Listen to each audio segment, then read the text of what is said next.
Tom Brady just basically broke down situational football from his mindset and why him and Bill Belichick potentially have been so great over those 20 years of success. Is he going to get some shit now for critiquing Sean McDermott in the way they're operating because he's an owner of another team, Shefty? How has that gone since Tom's gotten in the booth? Has there been any shit? No. First of all, that's his job. Like, again, I think some of those rules are a little bit overstated. I think there were some people that were a little sensitive about that. A couple of owners in particular, a little sensitive about having a minority Raiders owner in their building. I mean, what are we talking about here? It's not, Tom Brady is professional enough to understand exactly what he's doing. He's not going to go to the practice and get on the phone and call Antonio Pierce and say, you're not going to believe what they're going to try to get the ball to Isaiah Pacheco. It's crazy. It's unbelievable. Like, he's not doing that. Tom Brady's a pro, and I think there's some people that are really nervous about it, but to me, that's ridiculous, and Tom is going to do his job, and if he wants to criticize a coach in the game for making a call, that's his right. That's what he should be doing. That's why Fox is paying him the money it is, right? I concur. He's not getting Juan Soto money over there, but it's damn close. His it actually changed the stock market, I think, the day it was announced. But his analysis there in that fund, that's why you have Tom Brady there. Exactly. That is exactly why you have Tom Brady there. And just as soon as he goes, that just cost him the game. Yeah. And then Buffalo Bills fans heard all that too. And I got a bunch of texts from them going, Sean McDermott is the dumbest. Ooh. He's going to cost us in this entire thing. I don't think that's true. I think they thought that was a guaranteed touchdown, like a lot of us think with the tush push, especially with Josh Allen. They end up getting a little adversity. Rams get a massive win. Congrats to them. Now, let's chit-chat about some of the other storylines happening around the NFL. Pittsburgh Steelers look like a team that can win it all. Do they have a number one, though? Tone has a question for you. Yeah, Shefty, George Pickens did not go in the game yesterday. I believe he popped up on the injury report on Friday, and then you had said that they were going to give it a go before the game, but he ended up being inactive. What is the full situation with George Pickens in Pittsburgh, and do we know how long he's going to be out? Because it's not good. Yeah, well, I think they absolutely were planning on him playing. Mike Tomlin said before the game that he thought he was going to play, and I think what happened was he woke up Friday morning, it was tight. They held him out of practice Friday. He went through the walkthrough on Saturday, and that was giving them the idea that he intended to play, and I think George absolutely intended to play.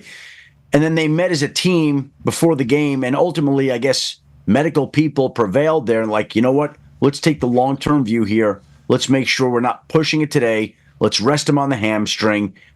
Hamstring injuries usually are multiple-week injuries. We'll see if he can make it back this week or not, but they decided that it was in his best long-term interest yesterday to hold him out of the game, and so that's exactly what they did. Yeah, and they're in the middle of that 3 games in 10 days stretch that happens. Ooh. So I think they got the Eagles next, the Battle of the Keystone State coming up, which is obviously a massive one. Let's see if George plays in there. Grade 2 hamstring injury happened on Friday at practice. Ooh. That happens at Friday at practice. Well, it might have happened at the end of Thursday, but he woke up Friday. He wasn't feeling right. On Friday, was not feeling right. Did not practice Friday. All right, so Thursday's third down red zone. That makes sense. Friday, if it happened, I think I would have been a little bit confused on how the hell our number one wide receiver's pulling his hamstring. But Thursday, obviously, massive work day. Hopefully, Hard Knocks will cover this thing. Now, we're already in some contract conversations. You put out a big tweet yesterday that has started a lot of conversations on TV. D-Bud has a question for you. Yeah, you put out a big tweet talking about Sam Darnold, I guess, and the lack of communication between Sam Darnold and the Vikings with a contract going forward. Obviously, they're 11-2 right now. You have that Michigan man in waiting, rehabbing right now. Anything else on this Darnold Vikings talk? Well, again, I think the only reason to do that yesterday was the fact that Kirk Cousins was in town and a lot of people talking about the Vikings quarterback situation from last year, what the Falcons are going to do with Kirk Cousins this year. And so just thought it was relevant that the two sides just haven't had any conversations. I don't think that's overly surprising right now at all. I think the season plays out. They obviously have J.J. McCarthy. He's the only quarterback under contract in Minnesota. And Sam Darnold is going to be a situation, whether they've had any contract talks or not, where he's going to be the top free agent quarterback out there. And he's going to get to see what his value is, whether there's a team out there that wants to give him a Baker Mayfield, Daniel Jones type of contract, and he can get that. Assuming he can get that, he goes and takes that contract and the starting job somewhere. If not, then it becomes interesting, like, okay, is it worth going back to Minnesota then on a shorter deal for less money than I would think that he's hoping to get? But, I mean, that's been a great marriage so far. The guy is thriving. He's crushing it there in Minnesota. He's playing incredibly well under Kevin O'Connell. It's been a great marriage.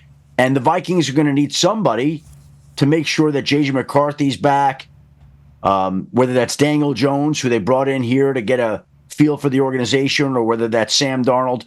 I think the market will determine that by how much interest he does or doesn't get once he becomes a free agent. Let's just talk about a perfect match there between Kevin O'Connell and Sam Darnold. Sam Darnold's always had ball placement talent, right? Always been able to spin it. It's just decision-making and situational football in the situation he was in that everybody thought was potentially his issue. We talked to Kevin O'Connell down at the league meetings, and we said, what's the most important thing for the quarterback that you're getting? He said, accuracy. Accuracy is the most important. I think Kevin O'Connell thinks that he can draw up a play for any quarterback as long as they're accurate. Obviously, Jordan Addison goes for 3 touchdowns. Justin Jefferson goes for 2 touchdowns. Sam Darnold is going absolutely berserk this year, and I don't think he'll win Comeback Player of the Year because, remember, Comeback Player of the Year is no longer you stunk and then you got good again. Yep. That is certainly a different way to view it, but he's getting paid $13 million this year, right? I think is the number that he's making to be their quarterback.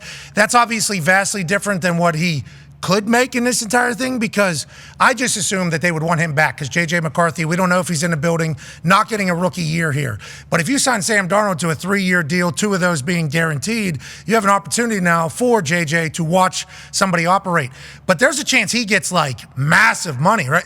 Because of how he's playing phenomenal football right now. I think the goal will be to play yourself into a Baker Mayfield, Daniel Jones type contract. That's what I think. Like, everybody should make as much money as you can. If he can get a Juan Soto contract, a Pat McAfee contract, good for him. But I think you're talking about if he can get out there 30, 35, $40 million, something like that, that'd be outstanding, I would think, for Sam Darnold right now. If he gets a Pat McAfee contract, is there 13 employees also alongside of him that are getting those deals? I think that kind of gets a little bit lost in translation. Conman has a question for you, Schefter. Yeah, Schefter, sticking with that game, but the other team, Kirk Cousins has not looked great. And obviously it's getting loud with the whole Michael Penix draft pick, and guys kind of wanted to see him. I mean, I see a lot of people on the internet also turning on Raheem Morris at the moment. We don't like that. We actually hate it. We think Raheem's the man. But is there any chance we get any Michael Penix going forward, or is that completely out of question? Well, here's the deal. They are 0-4 in their last 4 games. In those 4 games, Kirk Cousins has not thrown a touchdown pass. He has thrown 8 interceptions. And the team's plan all along has been that this was Kirk's season. And I think that is what they plan to stick to. That's what Raheem Morris said after the game yesterday. They're not thinking of going to the former 8th overall pick in Michael Penix. But this is what happens when you use the 8th overall pick on a quarterback.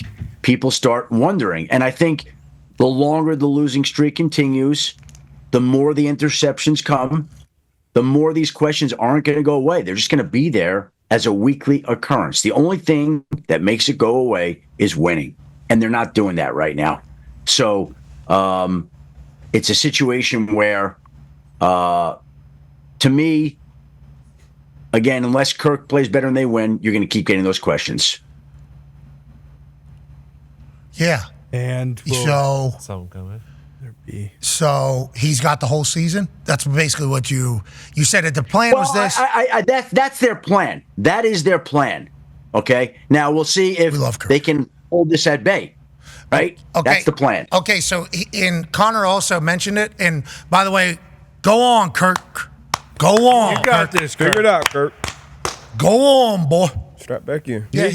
Remember earlier we had him on the program. We're like, hey, Penix, this conversation's kind of been shut down with how good you've been playing. Now it's going the other direction. All of a sudden, it's very much back in the conversation cycle, as it will be until that all gets sorted, which is why everybody had the reaction that they had whenever they had the number 8 overall pick and decided to make it a quarterback. But hey, if it all works out in the end, that'll be good on them. They also decided coach Raheem Morris.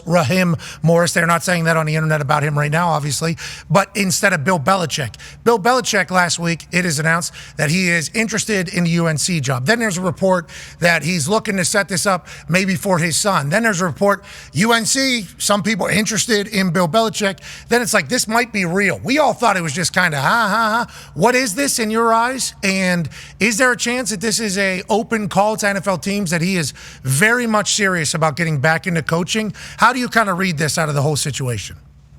Well, first of all, I believe he's going to be on your air at 110, correct? Bingo.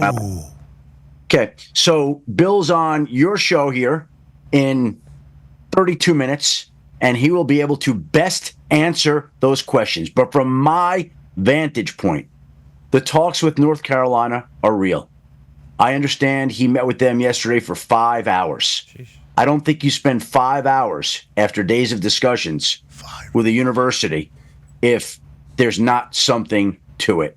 Now, whether or not North Carolina can put together a package that's attractive and compelling enough for Bill, whether that's ultimately what he decides to do, we'll see. His father was an assistant coach there. Someone sent me a picture yesterday of him sitting in the stands in that stadium. I believe it was in 1959. So there's some sentimental tie, I would think, to North Carolina with his father having been an assistant coach on that staff. And I don't think Bill really cares where he's coached. Like, he wants to coach. He's been great this year as a media darling and a media star, and he can keep doing that if he wants. But at his core, in his soul, he's a football coach. And last year, when the season ended, NFL teams had an opportunity to hire him. At one point, it looked like he was on track to get that Atlanta job, and then people stepped in, and for whatever reason, he didn't get that job. And so I don't think he wants to wait around and count on something that he doesn't know he will get when he wants to be a coach. And people thought, oh, he wants the record. Well, I'm sure maybe the record may be in his mind, but I don't think that's what drives Bill Belichick. I think he loves to coach. And if this is a vehicle to do it, and it's back at North Carolina, which some people wouldn't have expected, then why not explore that? I don't know what he'll decide. I don't know what will happen. But what I can tell you is there are ongoing conversations between he and the university. He definitely is considering it. There are other candidates who have been dropping out of the North Carolina race, whether they're not interested or they feel like Bill's the guy that the school wants to hire or whatever it may be. So this has gone on, I think, a little bit longer than people expected it to. And it's been a little bit more hot and heavy than people thought it would be. And you'll have the chance here at 110, if we could tease Bill coming on, to ask him and see what he has to say about this job, that I think it's in play. Now, what will happen, we'll see, but it's in play. Okay, so all the information you just gave me, I will present to Bill Belichick that we already know. Because the issue with Bill here, in this, he doesn't say shit about shit whenever it comes to like things like that. Like that, he's a negotiator. He's a business. Everything is potential leverage. I mean, so I don't know. That's why I asked you. It's like, what do you know? Because at 110, that is going to be a joust to get any information. Yeah. That just needs to be understood. And that's why I put it out there. It's like, that's why in my tweet I said, we have no idea if he'll give us any insight. This is the guest that we've had on weekly throughout seasons. The one that we don't really have much of a relationship. Like, I don't know what is going to. Usually the conversations, I'm like, I feel like I know where we can get to, how we can get to these places. With Bill, I have no idea. I don't think any of us have figured it out. And so he might talk and tell us stuff, but I'm going to have to present a lot of evidence that I already know. You know, hey, the world already knows. It's already been talked about, because he's like, I'm not giving up anything. That's how he operates. Like, that is literally how he operates when it comes to this stuff. So thank you for all that. 5-hour meeting yesterday. That's a lot of investment of a lot of time by a lot of people. Well, I don't think you meet for 5 hours if you're not at least considering something. Agreed. That doesn't mean he's taking it, but he met with them he gave them 5 hours of his time on a Sunday afternoon when he could have been watching the Jets and the Dolphins instead. So that tells me that he's at least interested. I don't know. I don't know if you watched that one. Not picking that one. It was good. Okay, the Bills and the Rams. The Bills and the Rams. Okay, all right, now we're talking a good ball. Although he might have liked the Jets and the Dolphins kind of doing what they were doing yesterday. True. Just as like a nice therapy session. Special teams. Or maybe you watch Atlanta do what Atlanta's doing and just go, you know, because he was up for that job. It doesn't happen. Maybe he was watching the game with them. Like, hey, let's turn this to you. Let me walk you through some of these situations, plays. No, Atlanta hired Raheem Morris, which I like, but this is what their team's doing. Yeah, you hire somebody else, that's okay, but let me tell you what my team will do instead. Him in a college landscape would be awesome. just to see how he navigates it. But you talked about his dad coaching in North Carolina. I only really know of his dad coaching in Navy because that's only the story that's kind of been told. Like, he grew up over there. His dad coached in Navy for a long time. Lee Corso coached for his dad at one point. So I don't think I remember that he was at North Carolina. 1959 is a long time ago, but that could probably hold a nice place near and dear. Beautiful place down there. Mm-hmm. Gorgeous. Beautiful town. Okay, speaking of a beautiful town, let's go to Philadelphia. Hey, I'll text you the picture right now. Check this out, right? I'm going to text it to you. You want to text it to you or Zito? Yeah, Zito probably fastest. Okay, let me send this to Zito. Take a look at this. Okay. Yeah, well, and then we'll go from my phone to Zito, and he'll put the picture up. How about this? You're sending it right now. That phone is going. That photo from your phone is going up to a satellite. Okay, then it's coming down to Zito's phone. It's uploading somehow out of nowhere. Okay, it's just uploading onto there. Quick. Then Zito was just able to put it, hopefully, onto his screen, and boom, there it is. That's 2024. Yeah. Wow. Okay. Now take a look at that. Okay, they went to the moon 10 years after this photo was taken. Bill Belichick in Kenan Stadium during his father's mid-1950s tenure as a Carolina assistant coach. There is Bill Belichick in the stands right there. Okay? So you can put up that picture, kind of zero in on that picture when he comes up and ask what he remembers about that day, right, Pat? Let's see if we could conjure back up some of the memories. Jim Harbaugh of him back in Jim North Harbaugh Carolina. remembered the day he was born. That's right. It was rainy. I remember coming out. He did that entire thing. I'm sure Coach Belichick remembers this. Oh, yeah. And I'm sure there's going to be a bunch of other stories from that area whenever he was a kid that him and his parents used to talk about. And I remember those were cherished times in my development era. And he'll talk about I can't wait. Thank you for all this information. We do appreciate it. This is good info. Yeah. I'm not sure we're going to be able to. We're just trying to get Bill to open up a little bit. Back to his younger days when he was back at North Carolina with his dad. Like, that's kind of cool. Memory lane, nostalgia. Yeah. Take a trip. This is life. Let's go ahead. Kind of cool, right? Yeah. Like if somebody put up a picture of me with my parents when I was that age, sitting in this, that'd be pretty cool. Well, you're never that age because you're an alien, obviously, that was dropped into the world of Michigan and then now have all the information for everything all the time. Yeah, It's true. I think Schefter thinks Bill's going to UNC. Sounds like it. That's what I think. Is that what it sounds? I know. I really don't know what to make of it because I just know that it's going on. And whether he wants to go, I think if he wants to go, he can go. But I don't know ultimately if this is what he's ready to do. I don't know. All right. Last question here, quick. We got Puka Naku on the other side of this. Nice. Ty Schmidt has a question for you, Schefter. Shefty, the Eagles continue to win, are arguably the best team in the NFL. But after the game yesterday, they asked A.J. Brown, hey, what needs to be fixed about the offense? And he just said, our passing game stinks. Is that something that you think people should be concerned with? Or are Eagles fans kind of just always going to bitch about something that's going on with the Eagles until they ultimately win the Super Bowl? Yeah, I was surprised by that because to me they're rolling along. The negative talk had quieted down, and A.J. Brown is so good and handles himself so well. And I was surprised after a loss that he would say those things. He had his reasons for saying that, and of course, I think that that's something now, right or wrong, that everybody's going to harp on and bring up, and it's going to be an issue moving forward here. So he obviously wasn't happy with the way the ball was thrown. He was not happy with the number of passes that went his way.